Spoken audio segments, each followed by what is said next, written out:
कौन जीतेगा जंग हिंद में। इस वक्त हम पहुंचे हैं बिजनौर में। बिजनौर की अगर बात की जाए तो ऐतिहासिक धरती है। महात्मा विदुर की इस धरती से आज जंग हिंद की शुरुआत करते हैं और जानते हैं कि यहां के लोगों के दिल में क्या है। 2019 का जो चुनाव देश भर के लिए बहुत महत्वपूर्ण है, तमाम राजनीतिक पार्टियों की किस्मत का और उनकी आने वाली दशा और दिशा का यह फैसला करने वाला है। इस पर आज बात करेंगे। तकरीबन 17 लाख वोटर्स वाली ये सीट किसको चुनने वाली है, यह आने वाले वक्त में पता चल जाएगा। तमाम प्रत्याशी फिलहाल यहां से जीत के दावे कर रहे हैं और उनके दावों को जनता किस तरह से देखती है। तमाम प्रत्याशी जनता के पास जा रहे हैं और उनसे वादे कर रहे हैं कि उनको वोट दीजिए, वो इस शहर की और उनकी तस्वीर और तकदीर को बदल देंगे। लेकिन इस शहर की अगर बात की जाए तो बहुत सारे मुद्दे हर जगह होते हैं। इस लोकसभा क्षेत्र की अगर बात की जाए बिजनौर की तो बहुत सारे मुद्दे हैं, जिनमें से बेरोजगारी भी एक मुद्दा है, सड़कें यहां के मुद्दे हैं। इसके अलावा अस्पतालों की बात की जाए, उन तमाम पहलुओं पर बात करेंगे और यहां के लोग क्या कुछ कहते हैं, उन तमाम लोगों से बात कर जानेंगे कि उनके दिल में क्या है।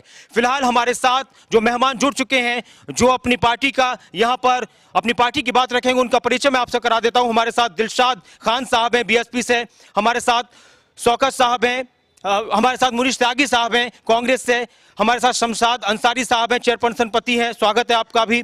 हमारे साथ डॉक्टर वीरबल सिंह साहब हैं और साथ ही बीजेपी से, और हमारे साथ जितेंद्र राजपूत जी हैं। बहुत बहुत स्वागत है आप तमाम मेहमानों का। सबसे पहले मैं बीजेपी के पास, और आप लोगों का बहुत बहुत स्वागत है हमारे इस कार्यक्रम में। डॉक्टर वीरबल जी, बहुत सारे वादे किए गए थे, सांसद ने कितने काम कराए। लोगों का कहना है कि जो गांव गोद में लिया उसका भी विकास नहीं हो पाया। जो उनका सहेड़ी गांव था वहां पर भी लोगों को उम्मीद थी कि ये तो गांव गोद ले लिया गया। मैं वहां से शुरुआत कर रहा हूं, जब वहां का विकास नहीं हुआ तो फिर क्षेत्र का क्या विकास हुआ होगा। आप जरा सोहाइडी चल के देखें, वहां का बिजली घर देखिए, वहाँ का जो प्रपोज मेडिकल कॉलेज है वहाँ देखिएगा। जितने विकास के काम सोहाइडी में हुए इतने किसी और दूसरे जब सिर्फ सोहाइडी में कराया और कहीं नहीं कराया। आपने कहा ना सोहाइडी के बारे में पूछा, बाकी जगह भी कराए हैं, पर आपने सोहाइडी पूछा तो उसका उत्तर दे रहा हूँ। आप चलिए जरा सोहाइडी, आप जरा जाके तो देखिए पहले वहाँ पर, उसके बाद प्रश्न करना चाहिए। वहाँ के लोगों ने कहा जी। किन लोगों ने कहा? जो गाँव के लोग। आप गाँव में चल के आप गए वहाँ? आपने हाँ, रिपोर्टर गए हैं आपने वहाँ पे, आपके रिपोर्टर अगर गए हैं, अगर आपके रिपोर्टर गए तो उन्होंने देखा होगा वहाँ पे एक बिजली घर बना है और वो खाली सोहाइडी को रोशन नहीं कर रहा, पूरे जिला बिजनौर को रोशन कर रहा है। मैं ये भी कहना चाहता हूँ। बिजनौर की अगर बात की जाए, जितने वादे पिछली बार यहाँ के सांसद साहब ने किए थे, कुंवर साहब ने, कितने वादे उन्होंने पूरे किए, और आपको क्या लगता है कि हाँ ये काम जरूर रहेगा, इनको भी पूरा कर देंगे अगर एक बार जनता ने मौका दिया तो? सांसद जी ने जितने वादे किए थे उन सभी वादों को पूरा करने का भरसक प्रयास किया है। 400 केवीए का बिजली घर जो पूरे जनपद को रोशन कर रहा है, सोहाइडी में बनवाया गया है। सोहाइडी के लिए केंद्रीय विद्यालय सांसद जी ने स्वीकृत करा दिया है और इसी सत्र में अस्थायी कक्षाओं का संचालन बिजनौर में कर दिया जाएगा, ऐसी स्वीकृति भी आ चुकी है। इसके अलावा नेशनल हाईवे सांसद जी ने बनवाया है, अपना मेरठ से लेकर जो पौड़ी बिजनौर होके जाता है उसको 1000 करोड़ की लागत से उन्होंने स्वीकृत कराया है। जो अपना मंडावर से लेके बिजनौर और भागोवाला मार्ग है उसको भी उन्होंने 4 लेन में स्वीकृत कराया है। बहुत जल्दी उस पर भी काम शुरू हो जाएगा। इसके अलावा जो अपना मेरठ से बिजनौर नेशनल हाईवे था वो बहुत ही खस्ता हाल में था और गड्ढों में सड़क थी, उसको भी उन्होंने 47 करोड़ रुपए की लागत से स्वीकृत कराया है। और हस्तिनापुर और चांदपुर जो 2 विधानसभाएं हैं, एक मेरठ जिले की है और दूसरी बिजनौर जिले की है, उन दोनों विधानसभाओं को जोड़ने के लिए और यहाँ के व्यापारी, बिजनौर का व्यापारी और पास के जिला अपना मुरादाबाद का व्यापारी अपना सामान सुलभता से दिल्ली बहुत विकास कराया। एक मिनट आऊंगा, फिर आऊंगा, थोड़ा बाद में बचा कर रख लीजिए, बात के लिए बचा कर रखिए। 1 मिनट सर, बात के लिए मेरे पास बहुत मसाला है, जब तक आप पूछे। मसाला नहीं चाहिए, बातें चाहिए यकीन वाली। काम है सर, काम बता रहा हूं मैं आपको। हमने 454 करोड़ रुपए की लागत से इन दोनों जनपदों को जोड़ने के लिए गंगा जी पर एक पुल बनवाया है, जिस पर काम चल रहा है और बहुत जल्दी वो काम शुरू हो जाएगा। ठीक है, और मैं आपको बता दूं कि इस सीट से अभी फिलहाल बहुत महत्वपूर्ण ये सीट है, बहुत महत्वपूर्ण इलाका है लोकसभा क्षेत्र की। अगर बात की जाए, कुंवर भारतेंद्र सिंह वो यहाँ से बीजेपी के प्रत्याशी हैं। इसके अलावा नसीमुद्दीन सिद्दीकी, जिन्हें कांग्रेस ने यहाँ पर उतारा है और बीएसपी के वरिष्ठ नेता वो रहे हैं, और साथ ही यहाँ से मुलुक नागर साहब हैं जो गठबंधन के प्रत्याशी हैं। अब इनके बीच में जब इतना काम बीजेपी ने कराया है, इतना विकास कराया, तो फिर करने के लिए बचा क्या आप लोगों के पास? किस नाम पर वोट मांग रहे हैं आप? ये जुमलों की सरकार है। हमारे देश के प्रधानमंत्री भी पूरे जुमलेबाज हैं। ये अगर काम करते तो नगीना रोड को जाके देखिए, यहाँ जगह जगह गांव में लोग किसान बैनर लगाने का काम ना करते कि बीजेपी के वर्कर यहाँ घुसने का काम ना करें।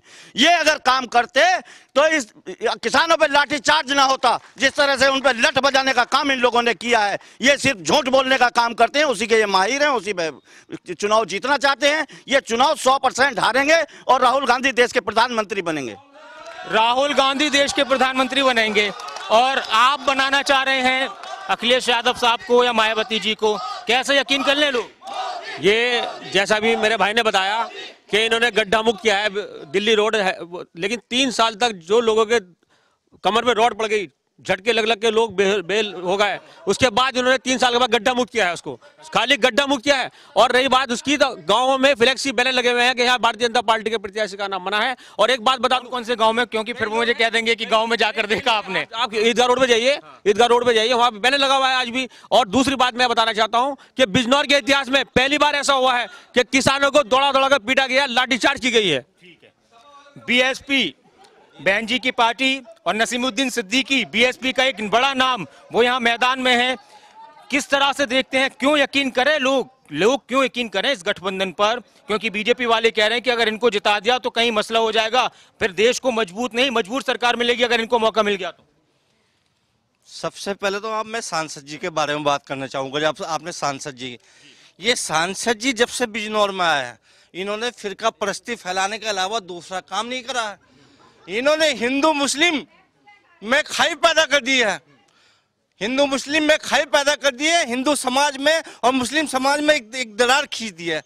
ये विकास के नाम पर 15 साल में लोग बागों का बेवकूफ बनाने के अलावा दूसरा काम नहीं करा। मैं मोदी भक्तों से पूछना चाहता हूं, ये 10 मोदी भक्त बैठ जाते हैं और शोर बचाने के लिए मोदी मोदी मोदी, अरे क्या है मोदी चौकीदार? ये क्या है, ये क्या है? क्या चाहते हैं लोग, क्या चाहते हैं बिजनौर के लोग? बिजनौर के लोग चाहते हैं माननीय नरेंद्र मोदी जी प्रधानमंत्री बने और कुमार भारतीय सिंह भारी मतों से जीत के विजयी। जी, बिजनौर के लोग ये चाहते हैं। और मुद्दे क्या हैं बिजनौर के? दोनों प्रत्याशी बाहरी हैं, एक तो पैराशूट से उतारे हुए दोनों प्रत्याशी मंजूर नहीं है जनता को। हम मोदी को चाहते हैं, मोदी दोबारा प्रधानमंत्री बने इस देश के। सर मैं तो अनुदेशक हूँ जूनियर हाई स्कूल में, मगर अभी तक भाजपा सरकार ने 2017 में 17,000 किए थे अनुदेशकों के, वो 2 साल तक अभी दिए नहीं गए हैं। अगर ये विकास नहीं है तो, अगर आप पढ़े लिखे का विकास नहीं हुआ तो फिर किसका विकास होगा? एक बार फिर से बना दीजिए ना, तो फिर विकास हो जाएगा। 25,000 रुपए मिलते हैं और बीपीएड, एमपीएड और पोस्ट ग्रेजुएट को 7,000 रुपए मिलते हैं। ये देश की विडंबना है। मैं चाहता हूँ कि जो पब्लिक की विकास करे, पढ़े लिखों का विकास करे, सरकार उसकी बननी चाहिए। चलिए ठीक है। एक सवाल यहाँ पर आया था कि कुछ गाँव में यहाँ पर ये पोस्टर लगे हुए हैं कि बीजेपी के नेता यहाँ पर नहीं आए। देखिए, वो तो कुछ लोगों को जो एक किसी संगठन के हैं उनको अपनी राजनीति चमकानी होती है। जिस आधार पर वो पोस्टर लगे कि गन्ना किसानों का पेमेंट नहीं हुआ, मैं आपको बताता चलूं कि पिछले 2 साल में 50,000 करोड़ रुपए का गन्ने का पेमेंट भारतीय जनता पार्टी की उत्तर प्रदेश की सरकार ने कराया है। ऐसा ऐतिहासिक पेमेंट हुआ है जो पहले कभी नहीं हुआ। और जो इसकी बात कह रहे हैं उनका भी पुराना बकाया पेमेंट जो पिछली सरकारों का था वो भारतीय जनता पार्टी की सरकार ने कराया। और जिन मिल का पेमेंट नहीं हुआ, जिनकी वजह से शोर मचा, वो मैं आपको बताता चलूं कि बहुजन समाज पार्टी की बहन मायावती जी जब मुख्यमंत्री थी तो उन्होंने औने पौने दाव में कौड़ी के भाव मिलें बेच दी थी। वो मिल फेल हो गई, वो उनको बेचना चाहते हैं, इस कारण से समस्या। बहन जी ने मिलें बेच दी और इसलिए बिजनौर पीछे हो गया, गन्ना किसान परेशान है, शुगर मिल। हाँ। अरे साहब, हमने तो खाली एक छोटी सी मिल ही बेची है, इन्होंने तो पूरा दीज बेच दिया, एफडीआई ला दिया, सारे छोटे कारोबारी बंद कर दिए, छोटे छोटे दुकानदारों को रुला दिया, जीएसटी लगा दी, इन्होंने सब कुछ तबाह बर्बाद कर दिया। हम क्या करें इनके लिए बताइए? और हाँ, हम इस देश को ऊंचाई पर पहुंचाना चाहते हैं, बुलंदी तक पहुंचाना चाहते हैं। और हम चाहते हैं कि जैसे हमने पाकिस्तान को मुंह तोड़ जवाब दिया, घर में घुस के मारा है, ऐसा दम सिर्फ नरेंद्र मोदी जी में है। इसलिए हम चाहते हैं दोबारा केंद्र में नरेंद्र मोदी जी की सरकार बने। देखिए, हमें अपने देश पे पाकिस्तान में घुस के उन्हें चैलेंज पूरा करके आए थे कि हमें अपने देश पे और देश के प्रधानमंत्री श्री नरेंद्र मोदी जी पे गर्व है। और हमारा जो देश है वो सुरक्षित हाथों में है, गुंडे बदमाशों के हाथों में नहीं। भाई गर्व की बातें तो ये बड़े चीख के कर रहे हैं। लाठे भी तो किसानों पे आपने बरसाई थी बिजनौर में, पेमेंट देने की आप बात कर रहे हैं यहाँ पर। और रही बात आपकी, आपने 2 करोड़ रोजगार देने का वादा किया था, उसका कुछ बता दीजिए। वो कहाँ है रोजगार? रोजगार 2 करोड़ रोजगार, 2 करोड़ रोजगार कहाँ है? और रोजगार एक बड़ा मुद्दा है। जब हमने यहाँ पर नौजवानों से बात की खासतौर से, उन्होंने कहा कि देखिए ठीक है लेकिन रोजगार नहीं मिला तो करें क्या। प्रधानमंत्री कौशल विकास योजना से बहुत अपने प्रदेश में ही नहीं, जनपद में ही नहीं, अपितु पूरे भारत में प्रधानमंत्री कौशल विकास योजना से युवाओं को प्रशिक्षित किया गया है और उन्हें उससे रोजगार मिला गया है। प्रशिक्षार्थी स्वयं अपने कंधों पर, अपने पैरों पर खड़ा हो चुके, इसलिए प्रधानमंत्री जी कौशल विकास योजना लाए और उसमें अलग अलग कैटेगरी उन्होंने बांटी हैं, अलग अलग उन्होंने उसमें सीट्स दी हैं और उससे जो है काफी रोजगार यहाँ के युवा को मिला है। काफी रोजगार यहाँ के युवाओं को मिला है। 2 करोड़ से ज्यादा मिला है, उससे कम मिला? 2 करोड़ से ज्यादा पूरे देश के लिए? पूरे देश में तो 2 करोड़ नहीं, 10 करोड़ लोगों से ज्यादा लोग, यानी 12 करोड़ तकरीबन। मैं आपको कहना चाहता हूँ गंभीरता के साथ, 7% जीडीपी बढ़ रही है, दुनिया भर में सबसे ज्यादा है। कोई इकोनॉमिस्ट मुझे बता दे कि जिस देश की इकोनॉमी 7% जीडीपी बढ़ रही हो वहाँ बेरोजगारी कैसे बढ़ सकती है? ये बिल्कुल विरोधाभास। क्या देश में बेरोजगारी मुद्दा नहीं? बेरोजगारी मुद्दा है, पर क्योंकि हमारी पॉपुलेशन इतनी है तभी भी हमारे पास बेरोजगार लोगों की संख्या ज्यादा है। परंतु ये निश्चित है कि इस सरकार ने बहुत सारे लोगों को रोजगार दिया है। सिर्फ इस बात को छोड़कर कि सरकारी नौकरियां ही रोजगार नहीं है। सरकारी नौकरियां सिर्फ रोजगार नहीं है, रोजगार सबको मिला है। वो बेरोजगारी तख्ता पलटने जा रहे हैं, आप चिंता ना करें, बहुत जल्दी वो बेरोजगारी तख्ता पलटेंगे। ये ऐसी सरकार है, ये ऐसी पार्टी है जिसके सांसद ये ऐसी पार्टी है, ऐसी सरकार है जिसके सांसद विधायकों को खुलेआम मार रहे हैं। ये गुंडों की सरकार बता रहे हैं। इससे बड़े गुंडों की सरकार और क्या होगी? सांसद विधायकों को जूते से मार रहे हैं, जूते से पीटा जा रहा है सांसद विधायकों को। ये रोजगार पर बात करूंगा आपसे अभी। हाँ। मैं रोजगार के बारे में बताना चाहता हूँ। कोई ये एक फैक्ट्री बता दें जो इन्होंने लगाने का काम किया हो यहाँ पे। ये तो मंडी समिति टैक्स देते हैं, व्यापारी मंडी तक नहीं ला सके, यहाँ पे मंडी तक नहीं है जहाँ किसान अपना सामान बेच सके। ये लोग बिजली घर, मेडिकल स्वाहिली में मंजूर होया पड़ा था, उसके लिए इन्होंने पैसा तक नहीं दिया। आज जिस पुल की ये बात कर रहे हैं वो कितने साल से मंजूर होया हुआ पड़ा है। ये अपनी एक रोड बता दें जो इन्होंने मंजूर की हो। इन्होंने किया क्या है? अलावा झूठ बोलने के जुमलेबाजों की सरकार है। झूठ बोला गया बिजनौर के लिए। बिजनौर के मुद्दे क्या हैं? जी बिल्कुल, मैं आपको बताना चाहता हूँ। यहाँ मेन मुद्दा जो है रोजगार और किसानों का भुगतान, ये मुद्दा यहाँ का बना हुआ है। अब यहाँ पर किसान जो है वो अपने भुगतान के लिए लगातार मांग कर रहा है सरकार से, परंतु उनका भुगतान अभी तक नहीं हुआ है, पहली बात। और दूसरी बात जो है रोजगार सबसे बड़ा मुद्दा है। और देखिए रोजगार जो है यहाँ पर रोजगार सबसे बड़ी चीज है जी। किसानों का भुगतान हुआ है। हाँ। माननीय सुरेश राणा अपने गन्ना मंत्री, हमारे सौभाग्य है कि वो बिजनौर के प्रभारी हैं। आप जैसे कई मीडिया कर्मियों ने उनसे ये बात पूछी, ये क्वेश्चन पूछा, उसका सबसे ज्यादा पेमेंट बिजनौर के द्वारा। और जो बात कर रहे हैं बसपा वाले, अगर भाजपा की सरकार ना होती उत्तर प्रदेश में तो ये चीनी मिलें कट के प्लॉटिंग हो गई होती। चीनी मिलें कट के प्लॉटिंग हो गई होती। जी क्या चाहते हैं बिजनौर के लोग? हाँ। मैं डॉक्टर साहब मौजूद है बीजेपी से, उनसे एक सवाल करना चाहूँगा। ज़िला अस्पताल की हालत में जो है, ज़िला अस्पताल की हालत इतनी बदतर है कि मरीज़ जाते तो हैं वहाँ पे रेफ़र होके, लेकिन यहाँ से सीधा मेरठ रेफ़र कर दिए जाते हैं। ना तो यहाँ पे सर्जन है, ना यहाँ पे ओपीडी के लिए डॉक्टर है। और आप जाकर के एक बार देख लीजिए। डॉक्टर साहब से मेरा ये सवाल मैं आ रहा हूँ सर आपके पास, और कुछ सवाल ले लेता हूँ। अभी ये कहा गया है कि जब से चौकीदार आए चोरी बंद हो गई। खुद राफेल के फाइल चोरी हो जाती है तो ये कहाँ की चौकीदारी है? या क्या चोरी कराने के लिए चौकीदार बिठाया गया है? बात है, कोई चोरी नहीं, राफेल की फाइल कोई चोरी नहीं हुई। ये विपक्षी पार्टियों ने ये भ्रम फैला रखा है, सारी फाइल सुरक्षित ने भ्रम फैला रखा है, उसको क्लियर क्यों नहीं किया जाए? और जो लोग भ्रम फैला रहे हैं उनको बंद किया जाएगा अंदर। कब बंद किया जाएगा? मैं आपको बता देना चाहता हूं, यहाँ पे सपा के भी लोग बैठे हैं, बीएसपी के बैठे हैं, कांग्रेस के भी। आप इनसे 10 साल में पूछिए कि इस जनपद में बिजली आती थी या नहीं आती थी। आप इनसे पूछिए, माताएं बहनें रात को सड़क पे सही निकलती थी, नहीं निकलती थी। राफेल की फाइलों को तो लेकर सरकार ने कहा था कि राफेल की फाइल चोरी हो गई है। इसमें आप किसी को कैसे दोषी ठहरा सकते हैं? सरकार ने खुद कहा कोर्ट के अंदर, सुप्रीम कोर्ट के अंदर, कि राफेल की फाइल चोरी हो गई। सवाल कौन बोल रहा है? सवाल राफेल की फाइल का नहीं है, सवाल है राफेल की फाइल का। ये है कि 40 राफेल आ रहे हैं, दुश्मन को कड़ा जवाब दिया जाएगा। बस दुश्मन को मतलब चोरी। राफेल की फाइल तो सरकार ने कहा ना कि चोरी हुई है, कोर्ट के अंदर, सुप्रीम कोर्ट के अंदर। मैं पहले जो सवाल उन्होंने पूछा था जिला, पहले मेरे सवाल का फिर उस पर दीजिएगा। अच्छा, मैं जो राफेल की बात आप कर रहे हैं उसमें कुछ कागज ये अंदेशा था कि जो फोटो कॉपी थी वो वहां से चुरा के उनकी फोटो कॉपी चोरी क्लियर किया गया, अंदेशा नहीं था उसमें। ये सुप्रीम कोर्ट में गया है और सुप्रीम कोर्ट में ये बाद में स्पष्ट किया गया कि वो जो जो पेपर थे उसमें से वो फोटोकॉपी चोरी कर लिए गए थे और इसलिए उन पर नहीं किया जा सकता जो वो हुए।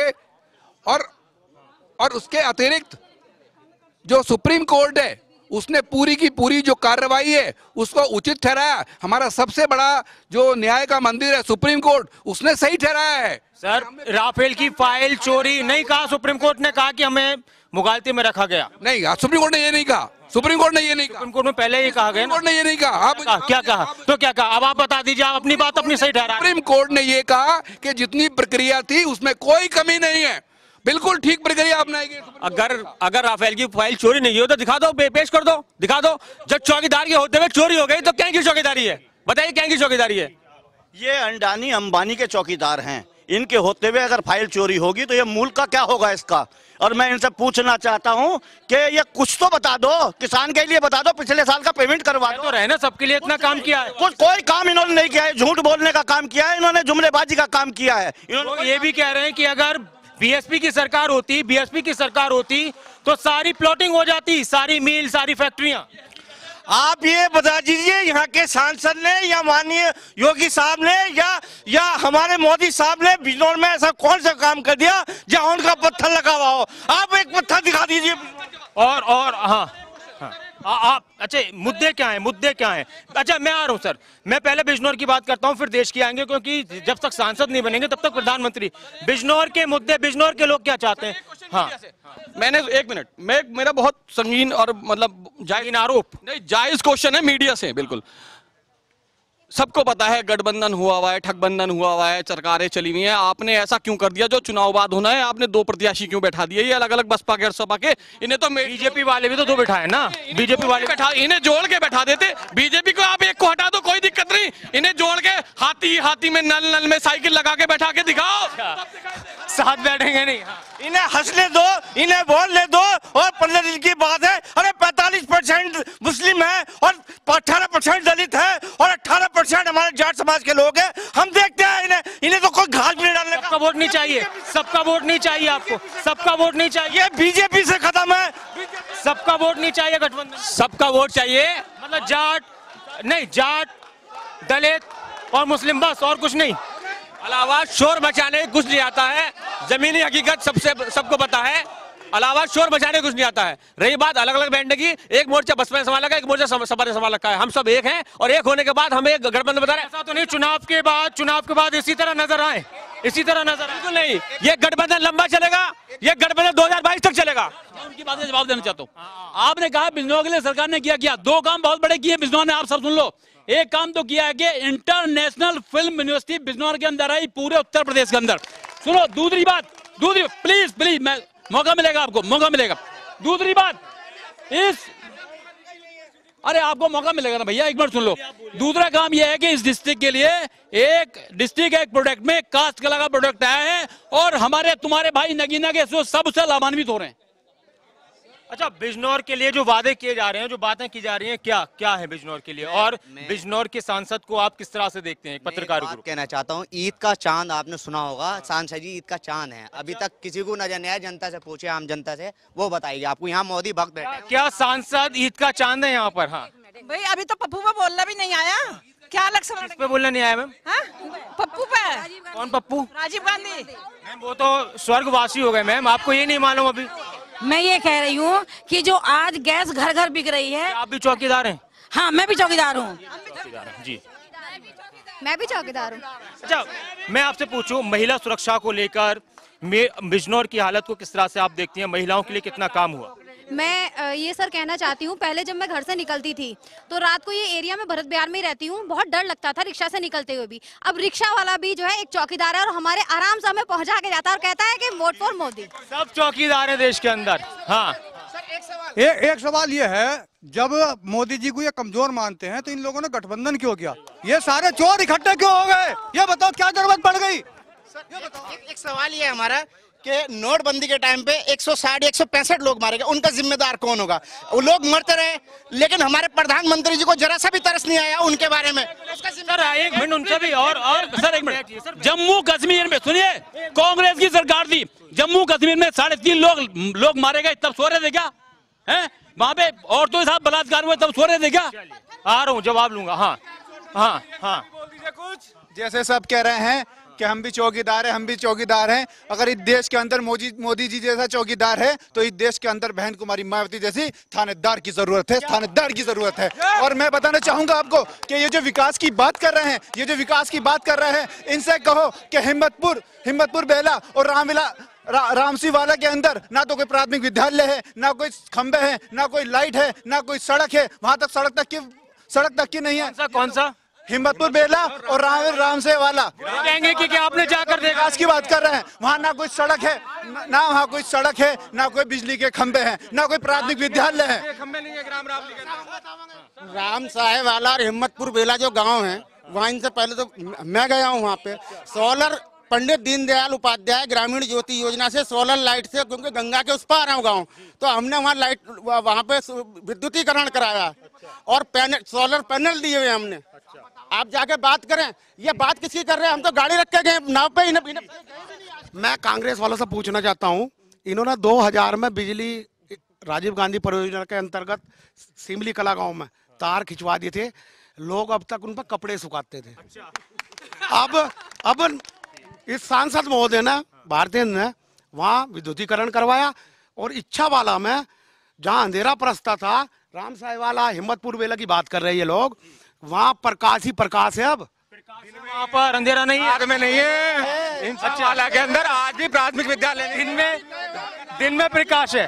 और हाँ हाँ, हमारे मोदी जी और योगी जी के राज में कानून व्यवस्था इतनी दुरुस्त है, इतनी अच्छी हो गई है कि जो पहले मायावती जी कहती थी कि जो अखिलेश यादव है मुलायम सिंह जी का बेटा, ये तो उनसे भी बड़ा दरिंदा है, उनसे बड़ा कातिल है, आज ये उनके पास ही जाके बैठ गए। तो इतनी सुरक्षित। हाँ, अभी इन्होंने मायावती को थानेदार जी का वो बताया है, तो इन्हें क्या गेस्ट हाउस कांड भी याद होगा नहीं होगा? जी जवाब ले लेते हैं। मतलब इतना प्यार मोहब्बत बढ़ गई आप लोगों के बीच में। मैं आ रहा हूँ त्यागी जी। इनसे शोर मचाने के अलावा कुछ नहीं आता। ये मोदी के नाम पे वोट मांग रहा है। क्या मोदी को ने देखा है कभी? झूठों की जुमलों की सरकार है और पूरी तरीके से ध्वस्त हो चुकी है।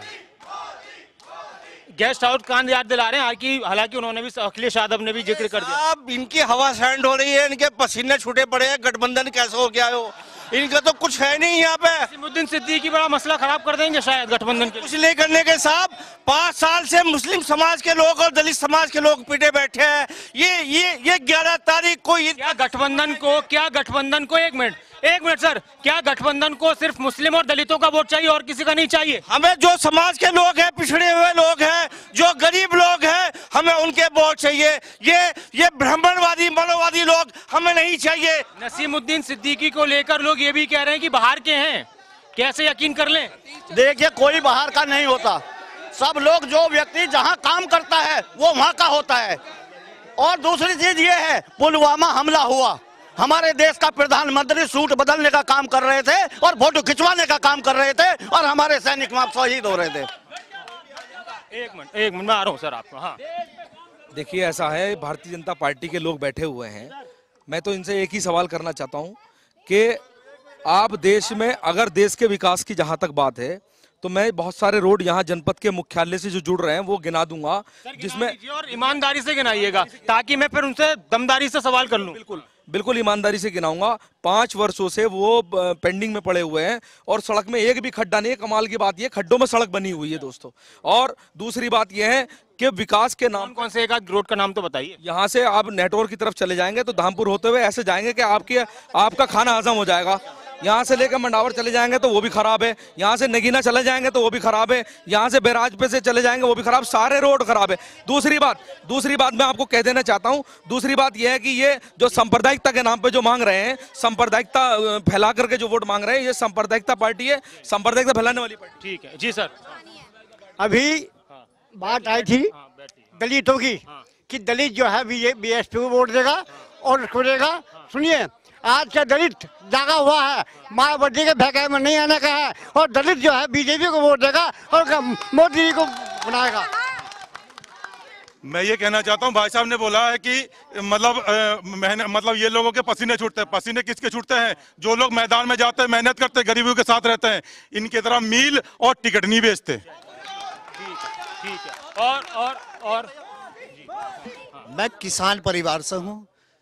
इस सरकार के यहाँ जब से ये सरकार बनी है माननीय मोदी जी की, योगी जी की, जितनी शांति गांव के अंदर और किसान को जितनी राहत मिली है, किसान को रात में बिजली इतनी आ रही है, जंगल जाना ही नहीं पड़ रहा, रात में ट्यूबवेल चलाने नहीं पड़ रहे, 24 घंटे बिजली, 22 घंटे बिजली। पिछले साल तक तो बिजनौर मिलने पेमेंट नहीं दिया, चांदपुर मिलना, अब क्या की बात कर रहे हैं ये?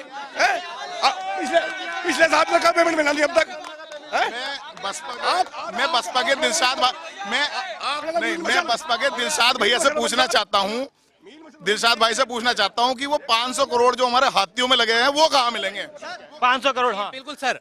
अभी आपने थोड़ी देर पहले मुझसे ये पूछा था कि बिजनौर का मुद्दा क्या है, तो मैं बिजनौर के मुद्दे के बारे में मैंने आपको बताया, पर इन्होंने अभी ये कहा कि ब्राह्मणों का वोट नहीं चाहिए। मेरा नाम अजय पांडे है। मैं आपको बताना चाहता हूं, अगर मोदी जी प्रधानमंत्री नहीं है अच्छे, तो एक बात बताइए, पहली बात तो आपने गठबंधन किया, इतना अच्छा गठबंधन कर लिया उन्हें हराने के लिए, ठीक है। दूसरी बात मुझे ये बताइए, मायावती जी और अखिलेश यादव क्यों नहीं चुनाव लड़ रहे हैं, अपने आप क्यों नहीं लड़ रहे हैं? क्योंकि मैं आपको बताता हूं, उनको अपने संपत्ति का ब्यौरा देना पड़ेगा ना, उन्हें देना पड़ेगा या नहीं पड़ेगा, ये बताइए। याददाश्त से कर लो, माननीय अखिलेश यादव आज अमर से चुनाव लड़ रहे हैं, और याददाश्त से कर लो, जब बोलना चाहिए पूरी जानकारी हो, पूरी जानकारी के बाद बोलना चाहिए। एक मिनट, और हाँ कौन बोल, और किस, हाँ सर एक मिनट, इधर आइए, क्या मुद्दे हैं, क्या चाहते हैं नौजवान बिजनौर के? देखो जी, 15 लाख का वादा करा था मोदी जी ने, सुनने दीजिए वो। 15 लाख का वादा करा था मोदी। 15 लाख का किसने कर लिया भाई वादा? अच्छा, पिछले चुनाव में, अभी तक वो खातों में पैसे तो आए नहीं। खातों में पैसे नहीं आए, आप अभी तक इंतजार कर रहे हो भाई? वो जुमला था, सुना नहीं आपने? तो जुमला था, फिर तो जुमले की सरकार। वो तो जुमला था ना सर, वो तो जुमला था ना। समझा दो जो ये चल रहा ना बहस के 15 लाख दिए, 15 लाख देने था दिए। सर सुनो, मेरे कोई हमारी सरकार फ्री में बांटने वाली कुछ नहीं है, पहली बात। दूसरी चीज ये है कि मोदी जी ने कहा था कि जो काला धन अगर देश के अंदर वापस लाएंगे हम, तो उसमें से इतना धन आएगा वो कि एक के हिस्से में 15 लाख आ सकता। सुनिए एक मिनट, काला धन वापस आया नहीं आया? एक मिनट सुनो, मैं ये कह रहा हूँ, जो सब लोग बोल रहे हैं उनको मैं बता दूं कि जो विकास कार्य हुआ है, कोई जाति कोई धर्म ये बता दें जिसके साथ विकास ना हो रहा हो, जिसके घर में मकान नहीं है। सबके साथ विकास हो रहा है, सबके साथ विकास हो रहा है, हाँ सबके साथ विकास हो रहा है। ये भैया कह रहे थे कि 500 करोड़ रुपए के हाथी और 3000 करोड़ की जो मूर्ति खड़ी कर दी, उसका क्या होगा? उसके बारे में कुछ कहेगा नहीं कहेगा कोई? अस्तित्व है, ये सरदार वल्लभ भाई पटेल के बारे में कर रहे हैं, इन्हें पूरी जानकारी नहीं है, लगता है कक्षा। चलिए, और हाँ सर, नोटबंदी का पैसा अभी तक नेपाल में पड़ा है, और नेपाल में जो है हमारे यहाँ की 100 से ऊपर की सारी करेंसी बंद कर दी गई। ठीक है सर, एक मिनट, हाँ आप देखिए, आपने अभी मैंने आपकी इस डिबेट का जंगे हिंद 2019 कौन जीतेगा जी, कौन जीतेगा, आपका हेडिंग है आज की डिबेट का। तो मुख्य रूप से ये बात तय होनी है कि हिंदुस्तान का भविष्य कौन तय करेगा। उस हिंदुस्तान का भविष्य तय करने में इस देश का प्रधानमंत्री कौन बनेगा, उसके कौन कौन उम्मीदवार हैं। एक तरफ नरेंद्र भाई मोदी हैं, जिन्होंने पिछले साल 5 साल के अंदर पूरी दुनिया में भारत का डंका बजाया है। अभी कल ही हिंदुस्तान दुनिया की 4थी सबसे बड़ी ताकत बना है स्पेस में, जो आज तक कभी नहीं बना। और अब उसके बाद मुकाबला करना चाहते हैं, किनसे मुकाबला करेंगे? मायावती जी से। किससे मुकाबला करेंगे? मायावती जी से, अखिलेश यादव का मुकाबला मोदी। एक तो ये बात क्लियर हो जाए कि जो लोग काम करते हैं वो चिल्लाते नहीं है, पहली बात ये क्लियर हो जाए। जब आदमी बात शांतिपूर्वक रख रहा है तो शोर मचा के बात को दबाना चाहते हैं। पहली बात मैं बताना चाहता हूँ माननीय प्रधानमंत्री जी के बारे में कि इन्होंने पूरा विदेश घूमा है, लेकिन भारत नहीं घूमा। भारत छोड़ के पूरे विदेश में घूमे हैं, भारत पूरा नहीं घूमा। पूरा भारत घूमा है प्रधानमंत्री जी ने। शपथ लेने से पहले मंदिर मत्था टेका है वाराणसी में, उनका लोकसभा क्षेत्र भी है, और वाराणसी के ज्यादातर मंदिर, वाराणसी में प्रियंका गांधी टेकने पहुंच गई। पूरा देश घुमा है देश के प्रधानमंत्री ने 66 अरब रुपया घूमने पे खर्च करा है। काश इतने रुपए की फैक्ट्री लगा दी होती तो युवा शक्ति को रोजगार। घूमें जाएंगे नहीं, विदेश नहीं जाएंगे प्रधानमंत्री, काम नहीं करेंगे। ये काम कर ही नहीं रही है, जुमलों की सरकार है, ध्यान बांटना चाहती है। ये मोदी भक्त जनता को गुमराह कर रहा है। ये मोदी करके कहना क्या चाह रहा है? अरे देश में विकास की बात करो, विकास की। 1947 में चीन आजाद हुआ था, 1948 में चीन। क्या मोदी करके देश का विकास हो जाएगा? मैं भाई आपसे एक सवाल पूछना चाहता हूँ, इस गठबंधन में अभी लोग इनका ये नहीं पता कि इनका प्रधानमंत्री कौन है, इन्होंने घोषित नहीं करा। ये तो तय कर ली कि हमारा प्रधानमंत्री कौन होगा। दिलसाद भाई 400 पार, और दिलसाद भाई कह रहे थे पसीने हमने नहीं छुड़वा रखे, इनके बराबर में जो ये गठबंधन कर रहे हैं, ये बैठे एक कांग्रेस वाले, ये आपस में लड़ के पसीने आपस। मेरे पास ज्यादा वक्त नहीं है, जो बोलना चाहता हूँ मेरे पास 2 मिनट है, जो बोल चुके हैं उनसे नहीं, जो नहीं बोला हो वो। जी भाई साहब। हाँ सर, सपा बसपा वालों से एक सवाल है मेरा कि ये पहले एक दूसरे को, जी सर, पहले एक दूसरे को कोसते थे ये लोग, आज इन्होंने दल बना लिया, तो ये दल बनाया है या दलदल बनाया है? दल है या दलदल है? जो और नहीं बोला हो, जिसने नहीं बोला, जो बोलना चाहते हो सर, ठीक है। बैठे हुए हैं यहाँ पर, इन्होंने अभी कह दिया हमें ब्राह्मणों के वोट नहीं चाहिए, हमें मनुवादी सबके चाहिए। नहीं, इन्होंने कहा है नहीं चाहिए वोट किसी के। समाज का हर तबका, हर समाज का हर आदमी जो बीजेपी से दुखी है, बहुजन समाज पार्टी में आने के लिए तैयार बैठा है। एक मिनट, अब की बार बीजेपी 400 पार है। मैं बहुत संक्षेप में सर, एक मिनट, अब की बार 400 पार बीजेपी, अब की बार 40 से नीचे, अब की बार 40 से नीचे, अब की बार बीजेपी 400 पार से नीचे। सरकार कांग्रेस की बनेगी, राहुल गांधी देश के प्रधानमंत्री। 400 पार, ये गठबंधन का बताया 40 से नीचे, भाजपा 400 पार, भाजपा 400 पार, भाजपा 400 पार। और दूसरी बात और, जरा ये तय कर दे कि कल को ये आपस में कांग्रेस वाले और सपा वाले, कल तो ये सपा वाले और कांग्रेस वाले बात कर रहे थे इन 2 युवाओं के कंधों पर, अब आजकल वो युवा 2 लड़के थे, बहुत एक लाइन में। संक्षिप्त में एक सवाल, देखिए सब लोग सुन ले। सबसे पहली बात तो ये सुनना नहीं चाहते, आप बोलिए ना। जब भी कोई बात होती है मुद्दे बोलिए। देखिए मैं एक सवाल, भारतीय जनता पार्टी के बैठे हमारे, ये मुस्लिम डोर पे एक सवाल मेरा आज सन 2012 से लेके आज तक मेरा एक सवाल है, इसका कोई जवाब ये नहीं दे पाए, ना इनका कोई हाईकमान दे पाए। एक सवाल ये है कि सबसे पहले ये है कि ये किसी मुस्लिम वोट पे डोर पे वोट मांगने नहीं जाते, ये भारतीय जनता पार्टी की मानसिकता है। और हाँ मैडम कुछ कह रही थी आप? सर बस ज्यादा तो कुछ नहीं कहना चाहती, मैं तो ये कह रही देश का विकास होना चाहिए। देश का विकास होना चाहिए, यही मुद्दा है। अब देश का विकास कैसे होगा भाई? हाँ सर, इन्होंने मुस्लिमों की बात करी, मुस्लिम वोट देगा नहीं देगा, जितने वोट ये लोग देंगे उससे ज्यादा तो मुस्लिम महिलाएं दे देंगी हमें। 3 तलाक हमने करा। सर मैं ये कहना चाहता हूँ, नरेंद्र मोदी जी गुजरात से हैं और सीएम भी रहे हैं वहाँ पे, वो बनारस से यूपी में चुनाव जीत गए। इनके किसी भी नेता में दम हो तो गुजरात में या पूरे देश में कहीं भी खड़े होकर चुनाव जीत के दिखाएं। एक सवाल इन्होंने किया कि मोदी जी गुजरात से थे, वाराणसी में चुनाव जीते, क्या किसी गठबंधन के और इन नेताओं में दम है कि गुजरात से चुनाव जीत लें? मैं ये कह रहा हूँ कि यशोदा बेन को कब मिलेगा इंसाफ, पहली बात। दूसरी बात मैं कहना चाहता हूँ, वाराणसी में प्रधानमंत्री मोदी की तलाश हो रही है, वाराणसी में प्रधानमंत्री। संक्षेप में बिजनौर के लिए क्या होगा? क्या प्राथमिकता है? बिजनौर में हम लोग बहुत जल्द एक मेडिकल कॉलेज खोलेंगे, एक यूनिवर्सिटी बनाएंगे, एक बच्चों के लिए जो हमारे युवा हैं उनके लिए खेलकूद की ऐसी व्यवस्था करेंगे कि वो ओलंपिक में मेडल जीत सके देश के लिए। आप क्या करेंगे बिजनौर के लिए? ये विपक्ष में बैठ के तमाशा देखेंगे, हम विकास करेंगे। ये कोई विकास नहीं करने के, कांग्रेस सपा वाले इस मुल्क, हाँ बीजेपी वाले कांग्रेस ने विकास किया है, कांग्रेस ही विकास करेगी इस मुल्क। आप क्या करेंगे? मूर्ति प्रसन्न नहीं बनवाएंगे क्या? अरे सर इनसे बचना है, बीजेपी देश को खा जाओगी। यो खा के बीजेपी, यो चोर है, ये बीजेपी पूरे देश को। बहुत बहुत शुक्रिया आप सभी का इस कार्यक्रम में शिरकत करने के लिए। बिजनौर में हम मौजूद थे। एक मिनट बहुत जल्दी मैं इनसे पूछना चाहता हूं, ये लोग कहते हैं सबका विकास, लेकिन मैं जब इलेक्शन आता है तो ये जातिवाद की तलवारें खींच देते हैं। और नदीम क्या चाहते हैं बिजनौर के लिए? इमरान देखिए मैं बताना चाहूंगा, हमारे सही रिपोर्टर है इमरान, हमारे साथी अभी पीछे बात कर रहे थे रहम शाही वाले की, वहाँ मैं खुद जाकर के स्टोरी कवर करके लाया रहम शाही वाले में, लेकिन वहाँ कुछ भी ऐसा नहीं है। गठबंधन ने जोड़ने का काम नहीं, हिंदू मुस्लिम को एकता करने का काम किया। बहुत बहुत शुक्रिया आप सभी का, बहुत शुक्रिया इस कार्यक्रम में। भैया वक्त नहीं है, आपका बहुत शुक्रिया इस कार्यक्रम में। और चुनाव की अगर बात की जाए तो इस चुनाव में बहुत सारी चीजें तय होंगी और तय होने के बाद पता चल जाएगा कि जनता किस पर यकीन करती है। बातें और वादे बहुत सारे किए गए। अपने कैमरा पर्सन सनमप्रीत के साथ मैं नासिर कुरैशी, खबरें अभी तक के लिए।